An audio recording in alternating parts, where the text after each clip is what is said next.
पूज्य श्रद्धेय गुरुदेव, नारी शक्ति क्या है और उसको किस सीमा तक अधिकार मिलना चाहिए?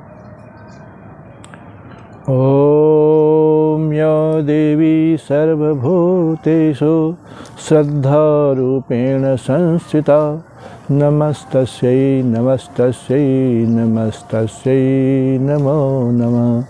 दुर्गे स्मृता हरसि भीतिमशेषजन्तो स्वस्तिर्मतिमतीव शुभं ददासि।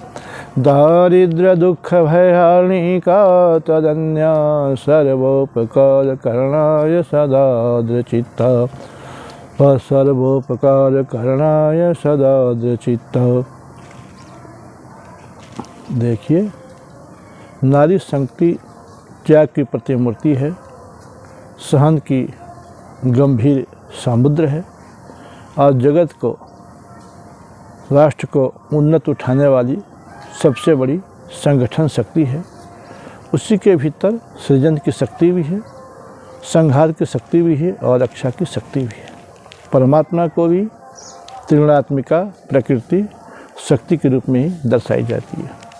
नारी विध्वंस भी कर सकती है और सृजन भी कर सकती है। नारी उठा भी सकती है और नारी गिरा भी सकती है।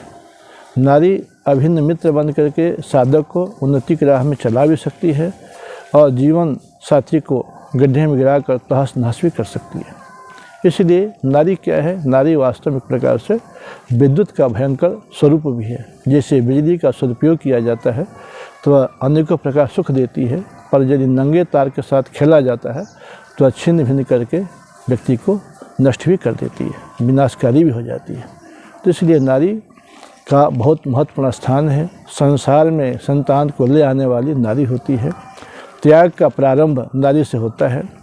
नारी को केवल अर्धांगिनी बनने के लिए, पत्नी बनने के लिए बहुत बड़ा त्याग करना पड़ता है और त्याग का शुरुआत व्यक्ति को नारी से ही शुरू होता है। सहन शक्ति की प्रतिमा भी नारी ही है, क्योंकि संतान का संरक्षण में, पालन में, देख रेख में जो सहन सामर्थ्य भगवान ने नारी को दिए हैं वह पुरुष में नहीं है। पुरुष जब माता का भूमिका निभाने के कभी अवसर आता है तो वह बहुत ही अपने आप को संतप्त और बहुत ही अपने आप को अशांत महसूस करता है। इसीलिए सहन शक्ति की प्रतिमूर्ति नारी है, आधारशिला नारी है, व्यक्ति के जीवन का प्रारंभिक पृष्ठभूमि भी नारी है।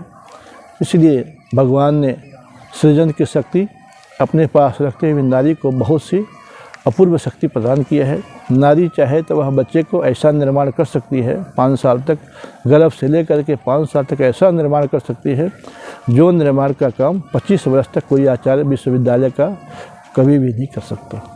इसलिए नारी का सबसे बड़ा स्थान है संसार में। हमारे भारतीय संस्कृति में आदि की बात आज हो रही है, पर आदि की बात भी अधूरी है। वेदों ने और हमारे महापुरुषों ने, मनीषियों ने नारी का सम्मान पुरुषों से हमेशा बढ़ करके किया। इसलिए पुरुष का नंबर बाद में, नारी का स्थान पहले। जैसे गौरी शंकर, राधा कृष्ण, सिया राम, ये सब शब्द मिलता जुलता है। जानकी तब राम। इसी तरह से हमारे इतिहासकारों में, हमारे आध्यात्मिक ग्रंथों में भी नारी का सम्मान शक्ति का प्रतिरूप माना गया है। नारी ही संसार की आधारशिला है। संसार में अगर नारी न हो तो किसी पुरुष की उत्पत्ति कभी नहीं हो सकती है। और सबसे प्रथम नारी को त्याग शुरुआत होता है नारी के जीवन से, और जीवन के अंत तक उसका हमेशा, जब तक पुरुष को साथ नहीं मिलता है, वो संपूर्ण रूप से गृहस्थ आश्रम का पुरुष प्रगति के पथ पर नहीं चल पाता। इसलिए नारी को कभी अपमान न होकर के हमेशा सम्मान करना चाहिए।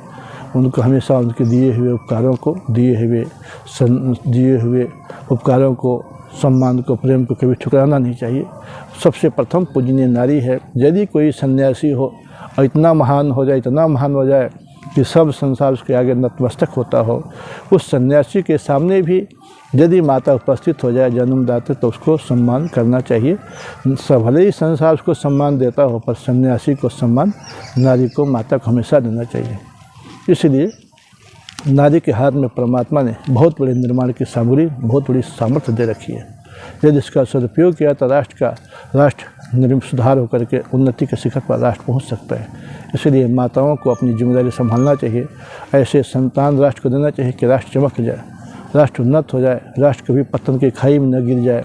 इसलिए उनको अपने चाल चलन को, चरित्र को, सदाचरण को, सदाचार को, सादगी को हमेशा अपना कर रखना चाहिए। नारी का सम्मान, नारी का स्वागत, नारी का सम्मान विशेषता आभूषण से नहीं, बिल्कुल शील और सदाचार से होता है, उचित मर्यादा में रह करके चलने से होता है। इसलिए नारी को अधिकार की जहाँ तक बात है, अधिकार उसको आधा नहीं, आधा से भी अधिक मिलना चाहिए, क्योंकि आज समाज में जो भेदभाव देखा जा रहा है यह अज्ञानता का प्रतीक है। नारी को बराबर का हक मिलना चाहिए। नारी का शिक्षणालय अलग होना चाहिए, विद्यालय अलग होना चाहिए, न्यायालय अलग होना चाहिए, थाना भी अलग होना चाहिए, कोर्ट कचहरी भी अलग होना चाहिए, डाक विभाग भी अलग होना चाहिए, महिला बटालियन भी अलग होना चाहिए और न्यायाधीश तक महिलाओं को बनाने का अवसर मिलना चाहिए। उनको भी आगे बढ़ने में हर प्रकार का समय देना चाहिए, अवसर देना चाहिए। उनको भी प्रगति पथ में आगे बढ़ने का, ऊंचा उठने का सरकार को चाहिए कि बराबर अधिकार दे। यदि पुरुष और नारी को बराबर अधिकार सरकार देती है तो समाज की 100 में से 75% समस्याओं का अंत उसी पल, उसी दिन, उसी क्षण से शुरू हो जाएगा। क्योंकि कोई भी कमज़ोर वर्ग अगर है, कोई पीछे है, तो राष्ट्र के लिए अभिशाप है। इसलिए हमारा भाव विचार है कि गुरुकुल की व्यवस्था पुनः होनी चाहिए और उसमें हर 5 किलोमीटर के दायरे में एक गुरुकुल कन्याओं का होना चाहिए और एक पुरुषों का होना चाहिए, जहाँ न नारी अशिक्षित हो न तो पुरुष अशिक्षित हो। ऐसे ही महिलाओं का परिवहन विभाग हो, उनका न्यायालय विभाग हो, उनका औषधालय विभाग हो, उनका जो कुछ पुरुष के लिए है वो सब उनके लिए भी होना चाहिए और बराबर का अधिकार मिलना चाहिए।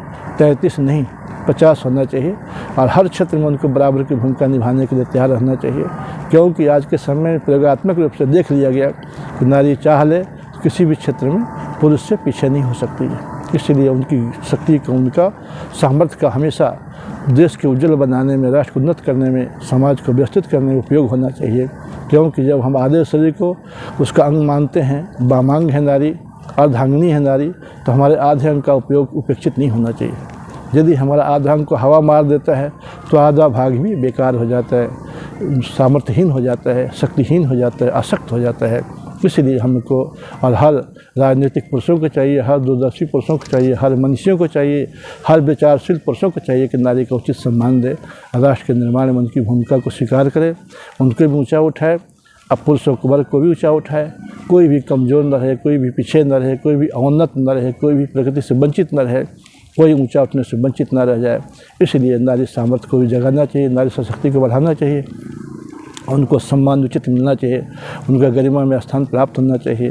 सरकारों को चाहिए कि उनको उचित सम्मान दे, उचित स्थान दे, उचित कदर करे और उनको ऊंचा उठने का अवसर दे, आगे बढ़ने का अवसर दे और उनको सामर्थ्य को भी देखे। क्योंकि पुरुष और नारी दोनों की भूमिका साथ जब मिलकर चलती है तो समाज के लिए उत्थानकारक होता है। जब दोनों एक दूसरे के विपरीत हो जाते हैं, विरुद्ध चलते हैं, तो राष्ट्र तहस नहस होकर नष्ट हो जाता है। जब तक नारियों का सम्मान रहा तब तक राष्ट्र देश सोने की चिड़िया था, पर जब से नारियों का आधा पतन हुआ, जब तक नारियों का अनादर होता रहा, तब तक देश जो है पतन की गति में जाता रहा। इसलिए आज बहुत बड़ी आवश्यकता है कि नारी जाति को सम्मान मिलना चाहिए, उसका स्वाभिमान जागृत करना चाहिए, उनकी निर्णायक क्षमता को जागृत करना चाहिए, उनकी बौद्धिक क्षमता को विकसित करना चाहिए और उनके अंदर से इस भावना को, इन हीन वृत्तियों को निकाल देना चाहिए कि नारी कुछ नहीं कर सकती, नारी अशक्त है, नारी अबला है। इस तरह के शब्दों का, इस तरह के भावों को दूर करके निकाल देना चाहिए जीवन से कि नारी एक शेरनी है, नारी कुछ भी कर सकती है। नारी के लिए भी जो सामर्थ्य पुरुष में सेम उसी सामर्थ्य परमात्मा नारी को भी दिया है। नर मादा तो संसार की व्यवस्था को चलाने के लिए परमात्मा ने बनाया है। इसलिए नारी और नर दोनों जब तक नहीं मिलते हैं तब तक कोई भी संतान संसार में नहीं आ सकती है और पुरुष की अपेक्षा नारी का त्याग कहीं बहुत अधिक होता है। इसलिए नारी को सम्मान मिलना चाहिए और नारी को भी अपनी गरिमा को बना कर रखना चाहिए, अपने मर्यादा को बना कर रखना चाहिए, अपने साधारण सचरित्र को बना कर रखना चाहिए।